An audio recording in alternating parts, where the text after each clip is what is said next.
ભારતમાં બહુ ઓછા એવા લોકો હશે કે જેને ક્રિકેટના નિયમોની જાણ ના હોય, પરંતુ કેટલાક ક્રિકેટના નિયમો તો એવા છે કે જેની ભલભલા ક્રિકેટ ફેન્સને પણ ખબર નથી હોતી. આજના વિડીયોમાં આવા નિયમ વિશે વાત કરીશું. ગુજરાત સમાચારના ડિજિટલ પ્લેટફોર્મ્સ પર હું છું મયુર અને આજે વાત કરીશું ક્રિકેટમાં આઉટ થવાના નિયમો વિશે.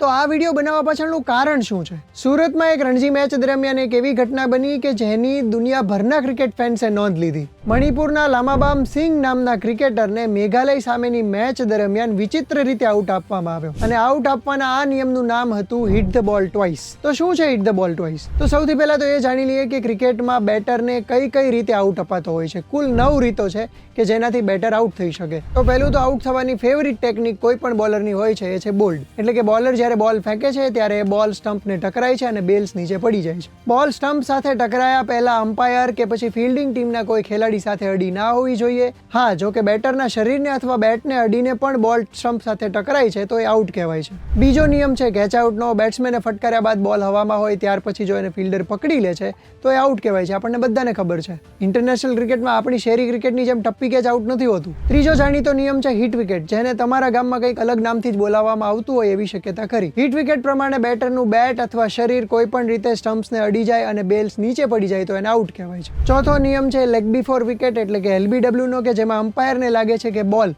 ટકરાવાનો હતો સ્ટમ્પ સાથે, પરંતુ એ બેટર સાથે ટકરાઈ ગયો, એના પગ સાથે અથવા તો શરીરના કોઈ બીજા હિસ્સા સાથે.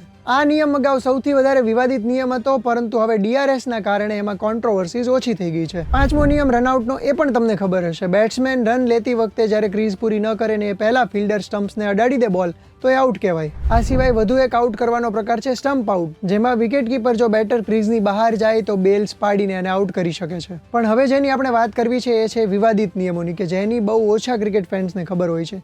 એક નિયમ છે timed out. One day world cup 2023માં શ્રીલંકન પૂર્વ કેપ્ટન એન્જેલો મેથ્યુસને આ રીતે આઉટ આપવામાં આવ્યો હતો, કારણ કે એ બેટિંગ કરવા માટે મેદાનમાં મોડો આવ્યો હતો.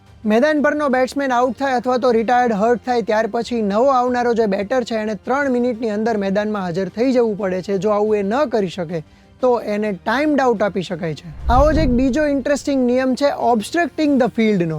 જો તમે ક્રિકેટ ફેન હશો અને નાનપણથી ક્રિકેટ જોતા હશો તો તમને યાદ હશે કે ભારતીય ક્રિકેટ ટીમે ઇન્ઝમામુલ હકને આ રીતે એક વખત આઉટ આપેલો. બેટર જ્યારે ફિલ્ડિંગ ટીમની ફિલ્ડિંગમાં કે કેચમાં જ્યારે બાધા બનવાનો પ્રયાસ કરે છે, એટલે કે ઓબ્સ્ટ્રક્ટ કરવાનો પ્રયાસ કરે છે, બોલ જ્યારે રમતમાં હોય ત્યારે એને અટકાવવાનો પ્રયાસ કરે છે, ત્યારે આ નિયમથી એને આઉટ આપી શકાય છે. ઓબ્સ્ટ્રક્ટિંગ ધ ફિલ્ડના નિયમ પ્રમાણે બેટર એ પોતાના શરીરથી કે બેટથી ફિલ્ડરની પરમિશન વગર એને બોલ પણ પાછો ન આપી શકે. એટલું જ નહીં, નો બોલમાં પણ બેટરને આ નિયમ પ્રમાણે આઉટ આપી શકાય છે. હવે વાત કરીએ એ નિયમની કે જેમાં સુરતમાં રણજી મેચમાં લામાબામ સિંઘને આઉટ અપાયો, જેનું નામ છે હિટ ધ બોલ ટ્વાઇસ, એટલે કે બોલને 2 વખત ફટકારવો. આ નિયમ પ્રમાણે બેટર બોલ જ્યારે પ્લેમાં હોય છે, એટલે કે રમતમાં હોય છે, ત્યારે કોઈ પણ ફિલ્ડરને અડ્યો ન હોય એ પહેલા 2 વખત ફટકારી શકે નહીં. પરંતુ જો બોલ સ્ટમ્પને અડતો હોય તો એને અટકાવવાનો પ્રયાસ જરૂરથી કરી શકે છે. પૂર્વ ભારતીય ખેલાડી રવિચંદ્રન અશ્વિને પણ ટ્વીટ કર્યું કે ICCના નિયમો પ્રમાણે લામાબામ સિંઘે જે કર્યું એ બરાબર હતું. બોલ જો સ્ટમ્પને ટકરાવા જતો હોય તો એને અટકાવી શકાય છે. તો મિત્રો, આશા છે કે આ વિડીયો પરથી ક્રિકેટ ફેન્સને